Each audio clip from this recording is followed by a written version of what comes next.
This is the Weather Xtreme video, the morning edition for Tuesday, December 22nd. Rapidly approaching Christmas. I'm James Spann. Obviously, the risk of severe weather. Headlines are forecast in the short term, record warmth around Christmas, and maybe more active storms early next week.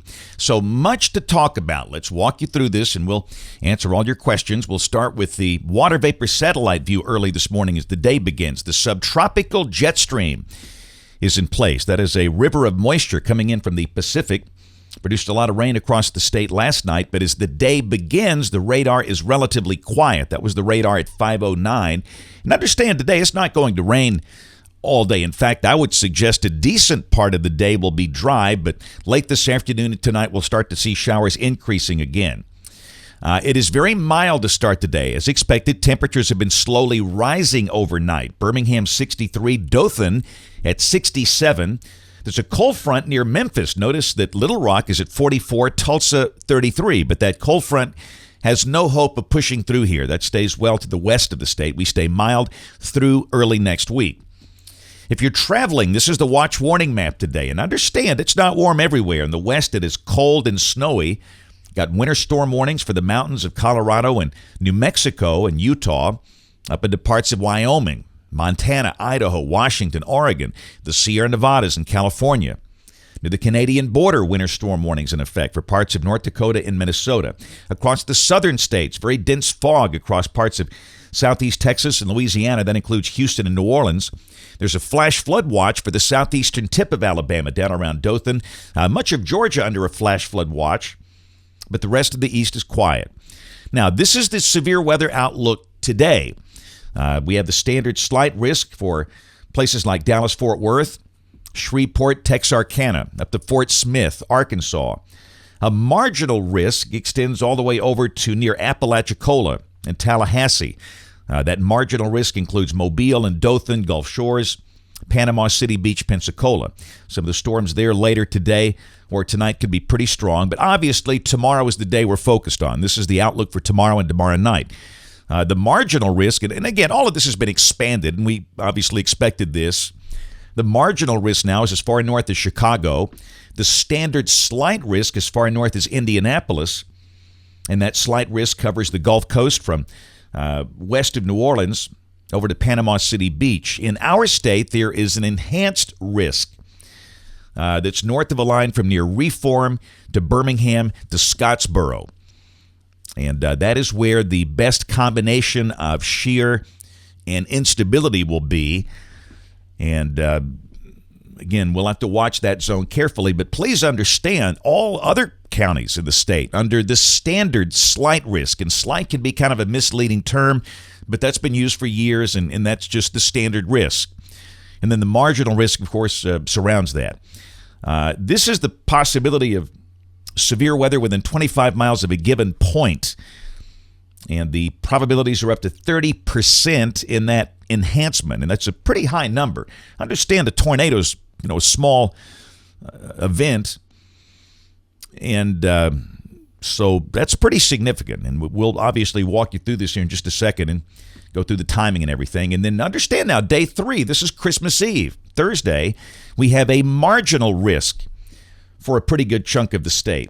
And that runs all the way from the Gulf Coast up to parts of West Virginia and Maryland and the state of Virginia. Rain a lot. This is the rain for the next 5 days, valid through Sunday morning. The bullseye's near Pensacola, 5.1 inches, but where we are, amounts of 2 to 3 inches should be common. Don't think it's enough for a big flooding problem, but there could be some localized problems. So here we go. This is the look today. This is about 18,000 feet off the ground. This is the GFS model, the 06E run, valid today at noon. We got troughing to the west, a moist air mass. And again, for travelers, we note a lot of snow in the western states. Just be aware of that. The east is warm and showery. And again, I really think the bulk of the morning will be dry. But this is 6 o'clock this evening off the high-resolution HER model, and a big rain mass begins to come back.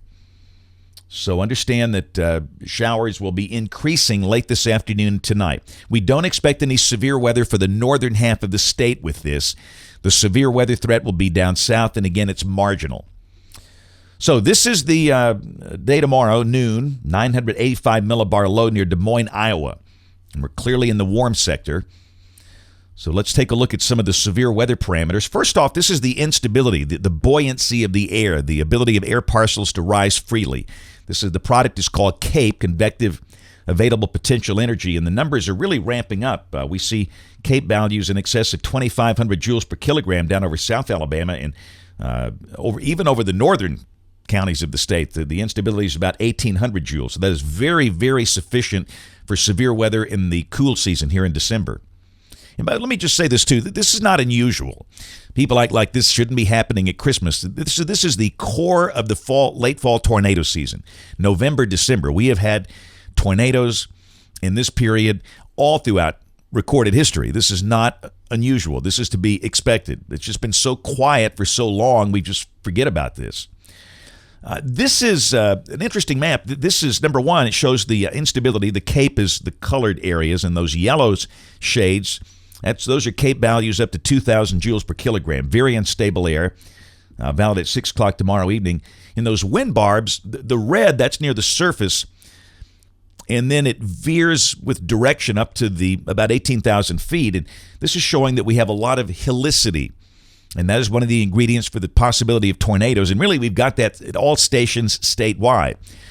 But the parameters seem to be maximized over northwest Alabama. This is the STP, the significant tornado parameter. This is the industry standard, which is what we use and everybody should be using. And those numbers are ramping up to over 4 units over northwest Alabama. And again, that's very significant. And this is valid at 6 o'clock tomorrow evening. So clearly, the higher tornado probabilities are going to be up there in that enhanced severe weather risk. But understand a tornado is possible statewide. In terms of the timing, in fact, let me show you the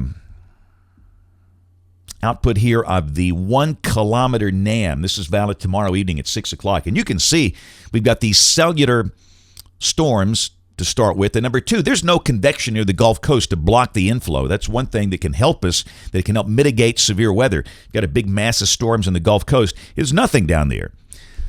So that is very problematic looking. And again, those could be supercells with the possibility of damaging wind and maybe a few tornadoes. I would say 3 to midnight now. We've been saying noon to midnight, and I guess that still could be valid, but I think the core window is 3 until midnight. Tomorrow afternoon and tomorrow night. And look at the dew points surging up in here. The dew points are way up in the upper 60s, and in those darker shades, those are 70-degree dew points over the southern half of the state. So again, I'll go back to the large scale and just mention a few notes here in terms of timing. Again, the core risk 3 to midnight. There could be a few storms severe before or after that, but I think that's the core time. Modes, all modes of severe weather possible. We could see a few storms with tornadoes and damaging straight-line winds. There could be some hail involved. And when it comes to preparing for this, understand we have severe weather risks often here. This is Dixie Alley. This is not that unusual. No need to be afraid. It's just potential. But just simply have a way of getting warnings. And if you watch this video, I know that you do, but you be sure and tell your friends. Know where you're going, and where you're going, have a kit of stuff. Helmets, air horns, and whistles in case you need to notify first responders, and hard-sole shoes. And we'll get through this okay. But just please stay in touch. A lot of people are traveling, and this can be a hard time of the year to reach people. So just please stay in touch tomorrow and tomorrow night. All right, Christmas Eve, Thursday, December 24th. The surface boundary doesn't come through here. It's just not going to happen with this pattern. It stalls out over northwest Alabama, and this is the instability Thursday at midday, and there's a lot. Now, the good thing, the dynamics have pulled away. There's a 964 millibar low that's over James Bay up in Canada.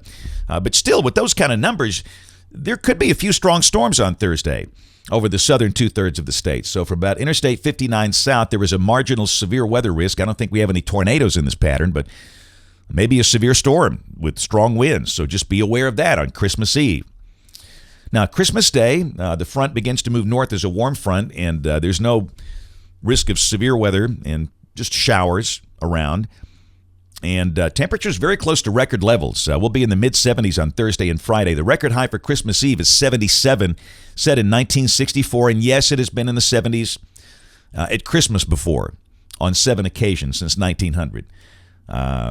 We need to hit 77 to break the record for Christmas Eve, and I don't think we break the 1964 record, but on Christmas Day, the record is 74, set in 1987. We might hit that thing. It'll be a close call. But yeah, shorts and tank tops, flip-flops for Christmas. The anomalies, you can see it's a blowtorch all over the eastern half of the country. And this is a pattern that's been advertised for a long time. The model's done a very good job with this. And colder than average in the western states. Snow cover Christmas Day. West of a line from Green Bay to Albuquerque. So if you want some snow, head up in there where those nice pretty colors are. But now we've got a post-Christmas storm coming. This is Saturday. The post-Christmas storm gets cranking. For us, it's going to be warm. And goodness, the GFS is printing 77 if the sun breaks out. That could be a record high. Let's go to Sunday. And again, maybe a few showers Saturday and Sunday, but nothing too widespread. The warmth is the word. Got a 1,001 millibar low near Wichita Falls, Texas, and big snows back in the cold sector. That's going to be a huge snowstorm. And then maybe some strong storms in the warm sector, and this is Monday of next week. Surface low moves to Des Moines, and that could be a deal with strong to severe storms here. The guidance here is suggesting it might be late Sunday night, early Monday morning when it happens, and hopefully when it comes through, the air tends to be more stable at that time of the day. But understand, we're not going to focus on this until we get past this midweek event. But there's a look at the instability on Monday, and those are pretty robust CAPE values, instability values again. So just be aware we might be looking at another chance of strong or severe storms late Sunday night or Monday of next week. And wow, look at the snow in the cold sector with this. This is the post-Christmas storm. These numbers are huge. Snows in the 10 to 20 inch range, all the way from Lubbock, Texas to Minneapolis, St. Paul. They will be buried if this verifies, and confidence is increasing that this will indeed happen. So again, travelers beware. This is a week from today, Tuesday, December 29th. Ridging in the east, troughing to the west, and again, that front just stalls. It is having a hard time in the pattern getting through here, and still some risk of showers. But let's go to New Year's Eve, December 31st. Troughing is over us. The air is considerably colder. If this is right, and you can see the trends with the temperatures, record warmth through the weekend, or near record warmth, and then the numbers come way down, and by the first of the new year, highs drop in the upper 40s and lows down around freezing. That's it for the Weather Extreme video this morning. We'll have notes of the blog. Next video here by 4 o'clock this afternoon. If you can catch us this evening on ABC 3340 News on the television side, or the live stream at 4, 5, 6, and 10 o'clock. Thanks for watching. Have a great day, and God bless.